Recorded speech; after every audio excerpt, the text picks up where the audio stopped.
Hello guys, welcome back to my channel Rupa Rannaghar. আজকে আমি বানাচ্ছি আলুর দই বড়া। এখানে নিয়েছি আমি 5খানা আলু। আলুগুলোকে কেটে ধুয়ে রেখে দিয়েছি। এখানে নিয়েছি আমি দই। এখানে আমি আশীর্বাদ ইউজ করছি। এখানে নিয়েছি আমি 1 কাপ কর্নফ্লাওয়ার। এখানে নিয়েছি গোলমরিচ গুঁড়ো। এখানে নিয়েছি আমি কাজু। এখানে নিয়েছি আমি চীনা বাদাম। এবার আমি আলুগুলোকে সব গ্রেট করে নেব। আলুগুলোকে সব এরকম ভাবে ঘষে নেব।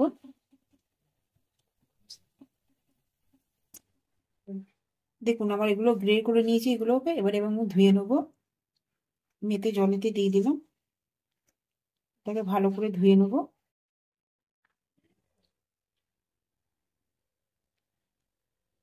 ধুয়ে আমি ভালো করে এটাকে জলটাকে নিগড়ে নেবো হাতে করে।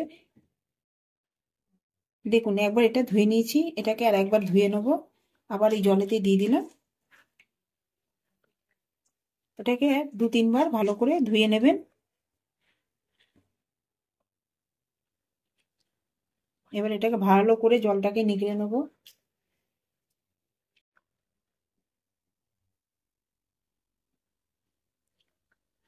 দেখুন এটাকে ভালো করে ধুয়ে নিয়েছি। এবার আমি একটুখানি গরম জল বসাবো কড়াতে। গ্যাসটা আমি জ্বালিয়ে নিলাম। কড়াটা বসিয়ে নেবো। এখানে একটু জল দিয়ে দেবো। এখানে 1 কাপের মতন জল দিয়ে দিচ্ছি। জলটা গরম হলে আমি আলুগুলোতে দিয়ে দেবো। জাস্ট এটাকে একটু ফুটিয়ে আমি এটাকে নামিয়ে দেবো। এখানে আমার জলটা গরম হয়ে গেছে। এবারে আমি আলুগুলোতে সব দিয়ে দেবো। এবার জাস্ট হালকা করে আমি একটুখানি গরম করে এটাকে আমি সঙ্গে সঙ্গে নামিয়ে নেবো। হালকা একটুখানি গরম গরম করবো। আলুটা আমার হয়ে গেছে। এবার আমি আলুটা নামিয়ে দিচ্ছি। আলুটা আমি এবার নামিয়ে নিয়েছি কড়া থেকে। এখানে আমি 1 বাটি বরফ নিয়েছি। এবার এই বরফ জলেতে এটা দিয়ে দেবো। ভালো করে ধুয়ে নেবো।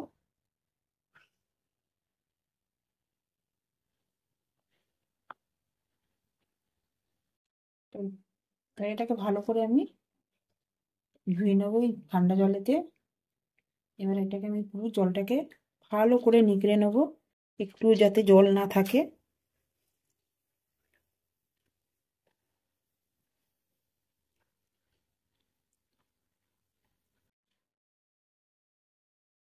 দেখুন আমি জলটা পুরো নিগড়ে নিয়েছি। এবার আমি এতে দিয়ে দেবো কর্নফ্লাওয়ার। এখানে দিয়ে দিচ্ছি গোলমরিচ গুঁড়ো। এখানে দিয়ে দিলাম আমি নুন, 1/2 চামচ নুন দিয়ে দিলাম। এবার এটাকে ভালো করে আমি মেখে নেব। দেখুন এটা আমার মাখা হয়ে গেছে। এখানে আমি কাজুগুলো সব ছোট ছোট করে কেটে নিয়েছি। এবার এটাকে আমি এর মধ্যে দিয়ে দেবো কাজু।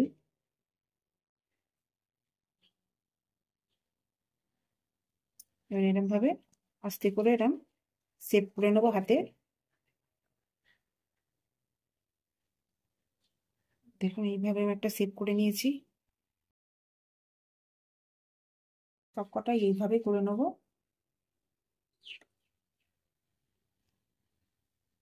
এর মধ্যে একটু কাজু দিয়ে দেবো, একটু চীনা বাদাম দিয়ে দেবো উপর থেকে। আমি এটা এরকম ভাবে দিয়ে হাতের অনুযায়ী একটা সেভ করে নেবো। এরকম ভাবে সবকটা আমি বানিয়ে নেবো। দেখুন দেখুন আমি সবকটা এইভাবে বানিয়ে নিয়েছি। এবার আমি কড়াটা বসিয়ে দেবো। এখানে আমি গ্যাসটা জ্বালিয়ে দিচ্ছি। কড়াটা বসিয়ে দিচ্ছিলাম। এখানে আমি তেলটাও দিচ্ছি। এখানে তেলটা একটু বেশি পড়ে ভাজার জন্য। কড়াটাও গরম হয়ে যাবে, তেলটাও আমার গরম হয়ে গেছে। এবার আমি আস্তে আস্তে এগুলো সব ছেড়ে দেবো।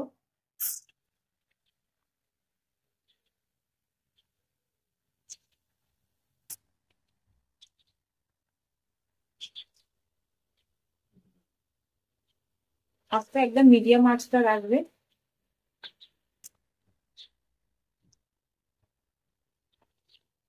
দেখুন 1 পাশটা আমার হয়ে গেছে। এবার আমি 1 পাশটা উল্টে দিলাম। আমি একদম লাল লাল করে ভেজে নেব।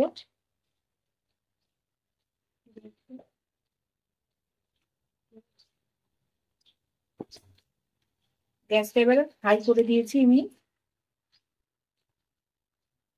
দেখুন এটা হয়ে গেছে। দেখুন আরেকটু লাল হবে, এখনো হয়নি। একদম লালচে লালচে হয়ে যাবে, তখন এগুলোকে আমার হয়ে যাবে। তোমার আমি তুলে নেবো এগুলো সব। এইভাবে আমি সব কটা ভেজে নেবো। দেখুন আমার ভাজা হয়ে গেছে, এবার আমি এগুলো সব তুলে নিচ্ছি। দেখুন সব ভাজা হয়ে গেছে। দেখুন এর উপর থেকে এবার এগুলো দইগুলো দিয়ে দেবো।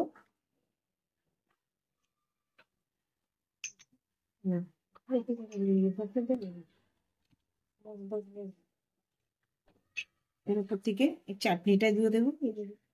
এটা হচ্ছে তেঁতুলের চাটনি।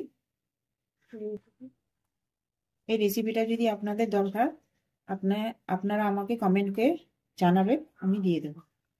এখানে দিয়ে দিলাম আমি বেগুন। রেডি হয়ে গেছে, এবার আলুর দই জল। আপনারা বাড়িতে রেসিপিটা ট্রাই করে দেখবেন। আমার ভিডিও যদি আপনাদের ভালো লাগে লাইক করবেন, শেয়ার করবেন, সাবস্ক্রাইব করবেন। নেক্সট ভিডিওতে আবার দেখা হবে।